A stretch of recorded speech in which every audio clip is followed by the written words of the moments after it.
While the Surface Book brings many technological innovations to the laptop space, its greatest strength is that it's just an all-around terrific device.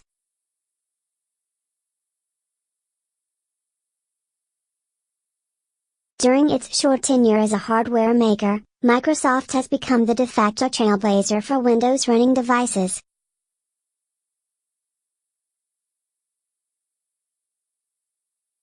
It all started with the lofty promise that its Surface tablet could replace your laptop.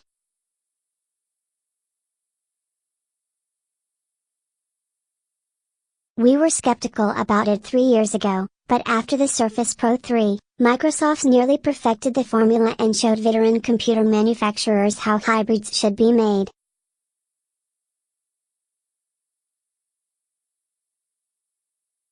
Now, Microsoft introduces the Surface Book as the ultimate laptop. Like the Surface tablets before it, this laptop takes a unique spin on the notebook format that's been around for over 40 years.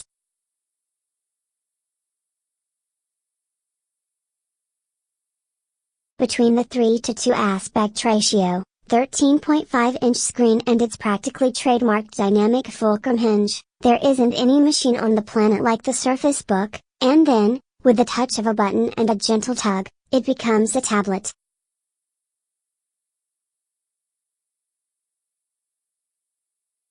It all sounds like an amazing idea on paper, and with the added "holy cow, Microsoft made a laptop" factor, the Surface Book sounds like a thoroughly amazing device.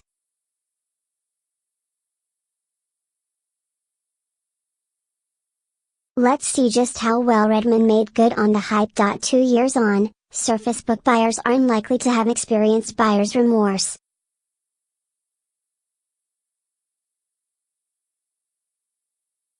That's because, even now we still haven't received a proper sequel to Microsoft's very first laptop.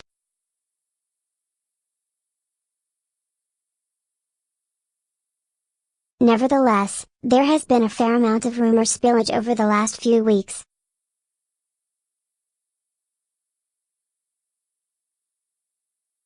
For instance, a machine resembling the Surface Book was shown off in an Intel reel teasing its latest processors.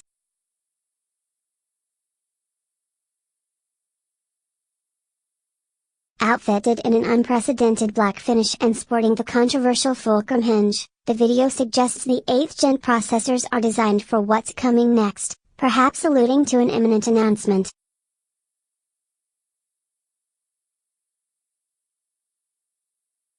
Given the initially of the original Surface Book recently disclosed by Microsoft, it only makes sense that a sequel is right around the corner.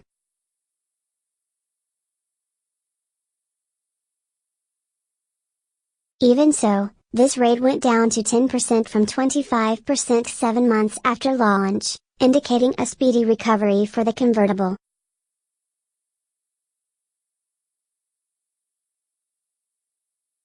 As it approaches its second anniversary, though, a follow-up is still past due. If a tear in the space-time continuum were to suddenly rip open, two things would fall out, the Terminator and then the Surface Book quickly tumbling to the earth behind it.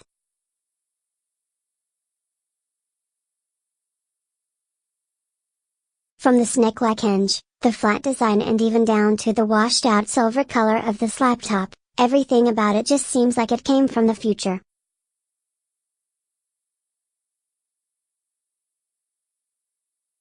Milled from 2 solid blocks of magnesium, the Surface Book feels sturdy and has a most minimalistic style unto its own.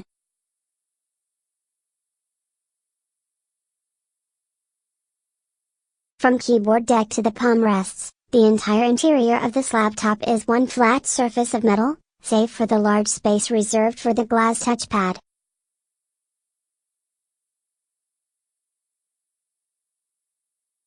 Similarly, the screen lid is made of one uninterrupted slate of magnesium, with its only extra flourish as being a mirror-finished Windows logo in the center and a rear-facing camera.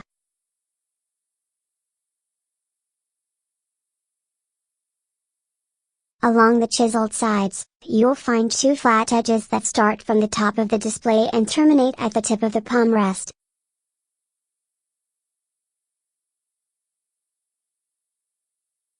That's not the only seamless transition. Unlike most other convertible devices, the screen and base sections share nearly the same thickness and weight.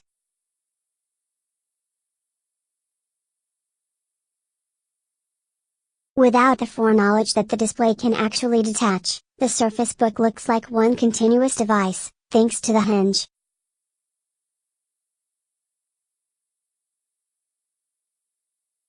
At the midpoint of the Surface Book, there's a piece of connective tissue that Microsoft calls the dynamic fulcrum hinge.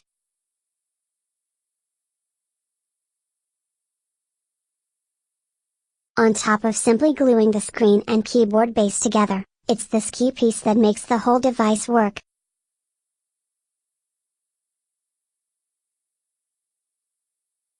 Rather than folding flatly, the hinge basically coils into itself, leaving a noticeable gap between the screen and keyboard when the unit is closed.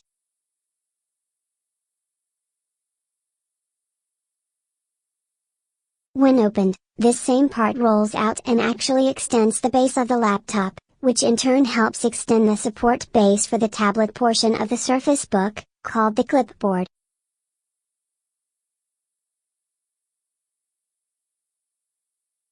While a traditional notebook display might weigh half a pound at most, the top section of the Surface Book weighs 1.6 pounds, because it contains all the necessary parts to act as a standalone tablet.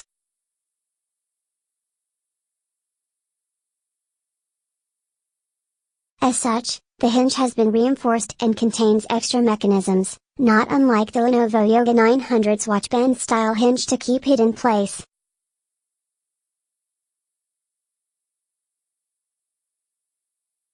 Surface Book is solid as a rock, and you can even pick up it by the display and shake it about without worrying about the whole thing falling apart.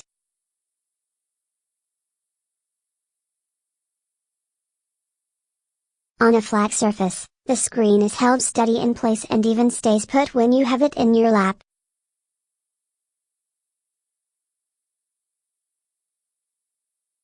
The only times the screen wobbles are when I'm poking at it with my finger or the Surface Pen, but that really comes with trying to operate a touchscreen on any laptop.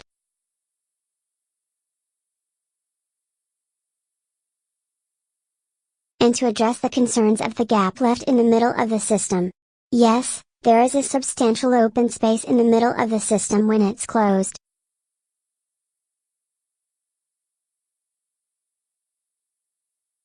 No, dust and other bits of nasty will not slip into the interior any more than with a standard laptop, unless you're a particularly messy person.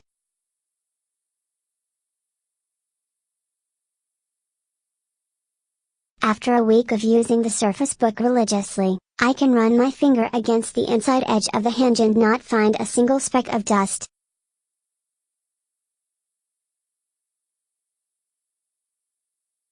Another plus side of having a laptop that doesn't close completely flush is you'll never find any oily outlines of the keyboard imprinted on the screen.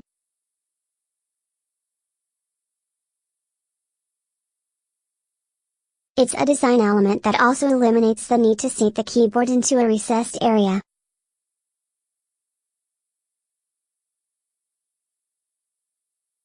Instead, the keys on this laptop sit flush with the keyboard deck. The keyboard itself offers a splendid 1.6 mm of key travel that caps off with a satisfying thwack when you bottom out the keys.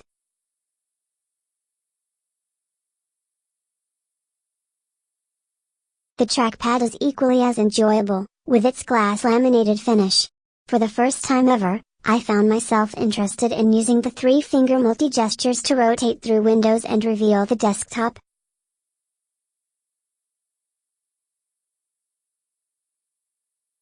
While this is a tiny element of the Surface Book, few, if any, other Windows notebooks on the market today offer such a tight tracking experience.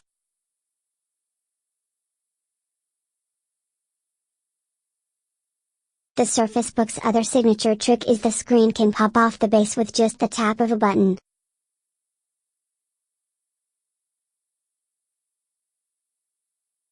Technically, Microsoft is coming late to the 2-in-1 laptop game, with various devices being able to do the same, including Acer's Switch family, Toshiba's Click notebooks, some HP devices, and the list goes on.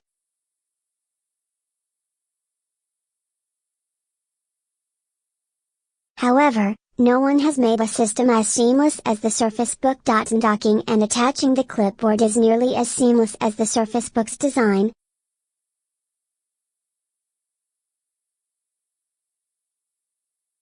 After either pressing the eject button on the keyboard or the virtual button in the taskbar, the screen will blink off for a second and then notify you it's safe to detach the screen with one quick tug.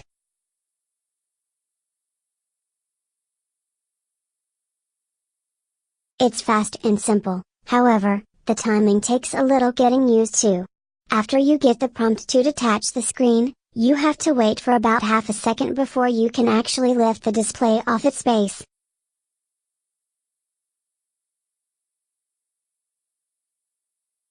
Another unique feature to this notebook is it's the first to integrate a discrete graphics processor, or GPU, into a hybrid system.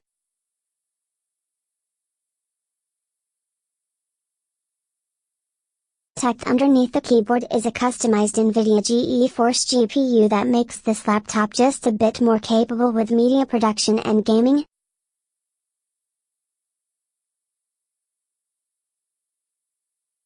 We've seen this sort of GPU docking technology before in machines like the MSI GS30 Shadow with gaming dock and Alienware's GPU amplifier solution.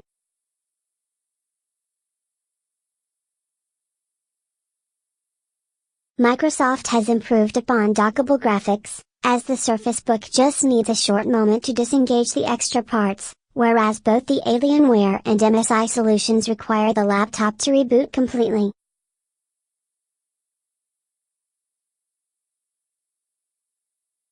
It's a neat feature that allows me to quickly show a friend something cool or when I want to read a digital comic book without having to lug the whole laptop around.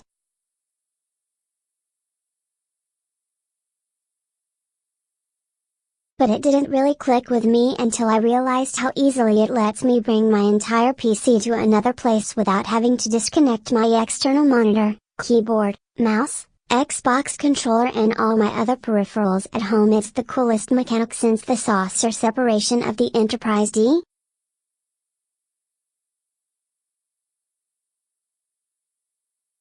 What's more, it leaves open a door to expandability. Because the clipboard is compatible with all Surface Book keyboard bases, not just the one it shipped with, Microsoft could theoretically come out with future upgrades could be done through new bases.